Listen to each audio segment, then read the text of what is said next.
Welcome back to my channel दोस्तों। आइए शुरू करते हैं अध्याय 7.1 का क्वेश्चन नंबर 3 और 4। ठीक, इसके पहले मैंने फर्स्ट क्वेश्चन को मैंने करवा दिया था, आप जाकर के वीडियो में देख सकते हैं। चलिए समय बिना गवाए इसको शुरू करते हैं। पहला दिया है, निर्धारित कीजिए कि क्या बिंदु 1, 5, 2, 3 और -2, -4 संरेखीय है। ठीक, तो चलिए हम इसको हल करते हैं। पहले नंबर हल। ठीक, तो देखिए दोस्तों, यहाँ पर दिया संरेखी। अब ये संरेखी क्या होता है हम पहले ये देखते हैं।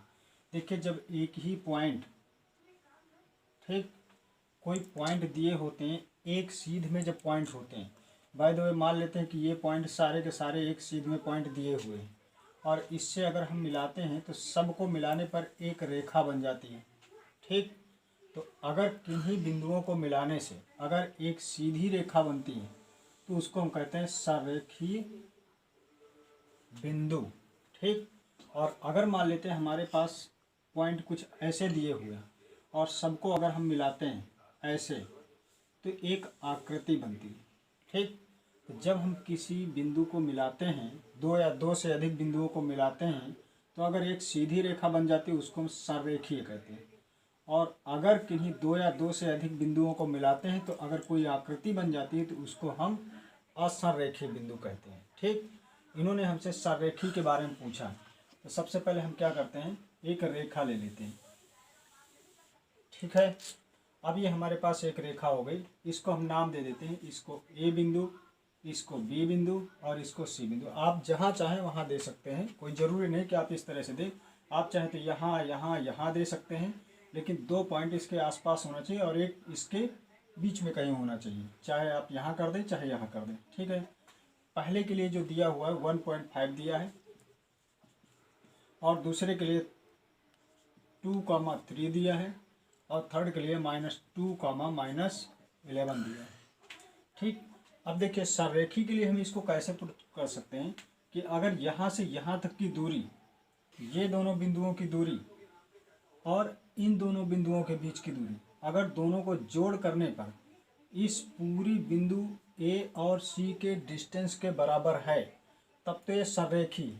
अगर ये बराबर नहीं निकले तो ये संरेखीय नहीं है। ठीक, फिर से ए और बी की दूरी प्लस बी और सी की दूरी बराबर होना चाहिए ए और सी की दूरी। ठीक है, हमने क्या कहा कि ए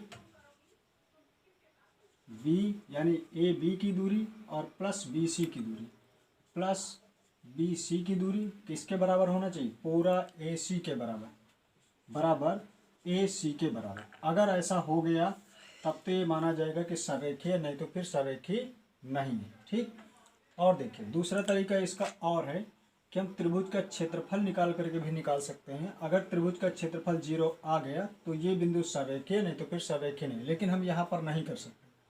क्यों नहीं कर सकते, क्योंकि 7.1 में जितना कुछ दिया हुआ है आपका दूरी फार्मूला दिया है, तो इसके लिए हम केवल दूरी फार्मूले से ही सॉल्व कर सकते हैं। विदाउट दूरी फार्मूले के हम कोई अन्य फार्मूला यहाँ पे नहीं लगा सकते हैं। अगर जो ट्रायंगल का जो आएगा तो अगले चैप्टर में आएगा, उसको फिर देखेंगे। ठीक, अब इसके बाद ए और बी की दूरी, तो चलिए ए बी बराबर क्या होता है, हमने दूरी सूत्र हल किया था, आपको याद होगा। अगर नहीं पता है तो आप पिछले वीडियो में जाकर के देख लीजिएगा। हमने कहा था कि x2 - x1, तो चलिए मैं सूत्र लिख देता हूँ, x2 - x1 का होल स्क्वायर फिर प्लस y2 - y1 का होल स्क्वायर, ये बराबर में अब इसकी वैल्यू पुट कर देते हैं। देखिए ये x1 y1 x2 y2, तो x2 की वैल्यू हमारी 2 है, फिर माइनस x1 की वैल्यू 1 है का स्क्वायर, फिर प्लस y2 का वैल्यू 3 है माइनस y1 का वैल्यू 5 है। अब इसको हम सॉल्व करते हैं तो ये हमारा क्या हो जाएगा, देखिए 2 में से अगर 1 घटाएंगे तो कितना बचेगा, 1। जरा फास्ट इसको सॉल्व करिए, आपको एग्जाम में इतना ज़्यादा समय नहीं होगा। 2 में से 1 माइनस करेंगे तो 1 आएगा और 1 का अगर वर्ग निकालेंगे तो कितना होगा, 1 होगा दोस्तों।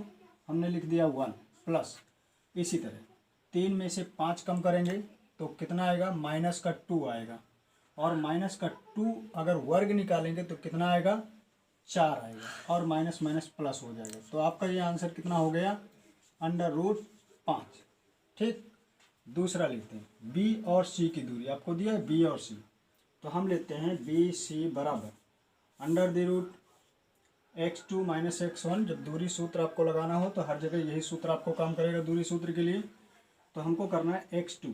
अब देखिए बी सी के लिए x2 ये है, तो -2 फिर -2 का वर्ग फिर प्लस -11 फिर माइनस क्या दिया है y2 t का वर्ग बराबर में देखिए दोस्तों -2 और -2 मिलकर के कितना हो गया, -4, बिल्कुल सही। और अगर -4 का वर्ग करेंगे तो माइनस माइनस का गुणा आपका प्लस हो जाएगा और 4 का गुणा 4 से 16 हो जाएगा, तो ये हो गया 16 प्लस। ठीक, इसके बाद -11 - 3 मिलके कितना हो जाएगा, गुड, -14, और 14 का वर्ग कितना हो जाएगा 196 बराबर। अब 196 में 16 आपको ऐड कर देना है, तो कितना हो जाएगा 6 और 6 12, 9 और 1 10, 1 11 और 1 1 2।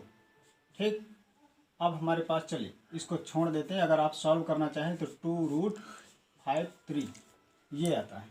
ठीक है, अब देखिए हमने क्या कहा कि ए और बी की दूरी अगर ए सी के बराबर होती है, तो अब हम ए सी को भी निकाल लेते हैं।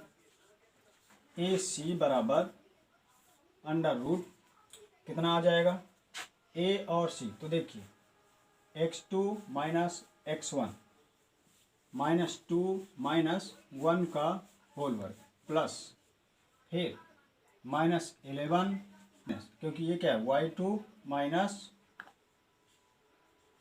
y1 का वर्ग बराबर में ये कितना आ जाएगा 2 -2 और -1 मिल करके -3, और -3 का वर्ग 9। ठीक, -11 -5 ये मिलके कितना हो गया 16, -16 का वर्ग 256, ये कितना हो गया।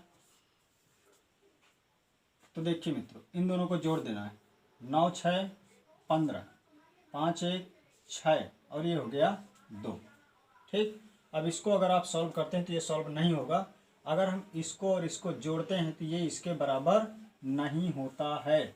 हम लिखेंगे यहाँ से जो आंसर आपका आता है 265 का √5 जो आपका पहला आंसर आया था, और प्लस 2√53 ये इक्वल नहीं है। तो हमने क्या चर्चा किया था कि अगर ये बराबर नहीं निकलता है, यानी इन दोनों बिंदु की दूरी प्लस इन दोनों बिंदु के बीच की दूरी बराबर AC के नहीं होता है, तो ये बिंदु सरेखीय नहीं। हम लिखेंगे कि ये बिंदु संरेखीय नहीं है। ठीक, अब इसके बाद दूसरे में चलते हैं। इन्होंने कहा कि जांच कीजिए कि क्या बिंदु 5, -2, 6, -4 और 7, -2 एक समद्विबाहु त्रिभुज के शीर्ष हैं। ठीक है, तो देखिए हमने अगर एक शीर्ष बनाया, त्रिभुज बनाया, ठीक, A B C, ए का जो निर्देशांक दिया है वो 5, 2 दिया है, 5, -2। बी का निर्देशांक दिया 6, -4 और 6, 4 और सी का दिया है 7, -2, 7, -2। आप चाहें तो इनको चेंज भी कर सकते हैं, चाहो तो इसको यहाँ लिख सकते हो, इसको यहाँ लिख सकते हो, जहाँ मर्जी करे वहाँ लिख दो, कोई ज़रूर नहीं है ऐसे। अब देखिए समद्विबाहु त्रिभुज किसे कहते हैं, इसकी कोई दो रेखाएं अगर बराबर निकल गई तब तो ये समद्विबाहु है। तो पहले हम ए बी की दूरी निकाल लेते हैं। हल, चौथा नंबर ए बी की दूरी कितनी हो जाएगी, ए बी बराबर √। अब देखिए ए बी, तो चलिए हम इसको मान लेते हैं x2 6 माइनस और x1 5 का वर्ग, फिर प्लस, फिर y2 4 है माइनस y1 -2 है। अब देखिए मित्र यहाँ पर दो साइन एक ही जगह पर हो गए, तो एक सिंबल को हमें ब्रैकेट ऑफ करना पड़ेगा, बंद करना पड़ेगा। इक्वल टू आगे क्या हो जाएगा, 6 में से 5 घटाएंगे तो 1 बचेगा और 1 का वर्ग कितना होगा 1। फिर प्लस, यहाँ पर देखिए माइनस माइनस तो प्लस हो जाएगा, 4 और 2 कितना होगा 6 और 6 का वर्ग, सॉरी यहाँ पर वर्ग है, 6 का वर्ग कितना हो जाएगा 36।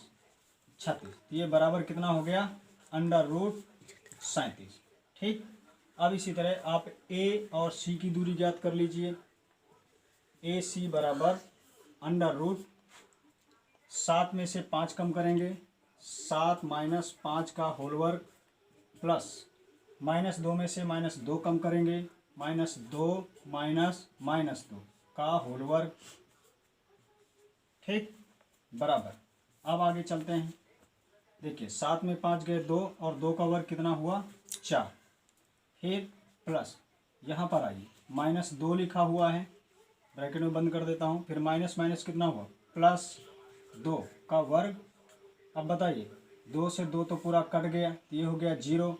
आपका कितना बचा अंडा, और ये √4 कितना है 2 के बराबर होता है। ठीक है, तो यानी कि हमारे पास ए बी की दूरी ए सी के बराबर नहीं है। ठीक, एक हम बी और सी भी निकाल लेते हैं। बी सी बराबर √, बी सी में देखिए 7 यानी x2 माइनस x1, 7 माइनस 6 का होल वर्ग प्लस -2 माइनस 4, -2 माइनस 4 का होल वर्ग बराबर में ये आपका कितना हो जाएगा, 7 में 6 घटाएंगे तो कितना आएगा 1, और 1 का वर्ग कितना होगा गुड 1 प्लस -2 माइनस 4, ये कितना हो जाएगा 4 और 2 6, -6 और 6 का वर्ग 36। तो 36 और 1 कितना हुआ 37, √37। तो आप देख सकते हैं कि पहले जो की दूरी निकाली थी और दूसरा हमने ए बी सी की जो दूरी निकाली, तो बी सी और ए बी ये हमारा सेम आ रहा है। इसलिए हम कहेंगे कि ए बी सी यानी जो हमको दिया गया था क्वेश्चन नंबर 4 में, ये हमारी जो भुजाएं हैं, निर्देशांक हैं, ये दिए हुए एक समद्विबाहु त्रिभुज के शीर्ष हैं। लिखेंगे हाँ, यह एक समद्विबाहु त्रिभुज के शीर्ष हैं। धन्यवाद दोस्तों। अगर आपको वीडियो अच्छी लगी हो तो लाइक करें, सब्सक्राइब करें और ज़्यादा से ज़्यादा शेयर करें। मिलते हैं अगली वीडियो।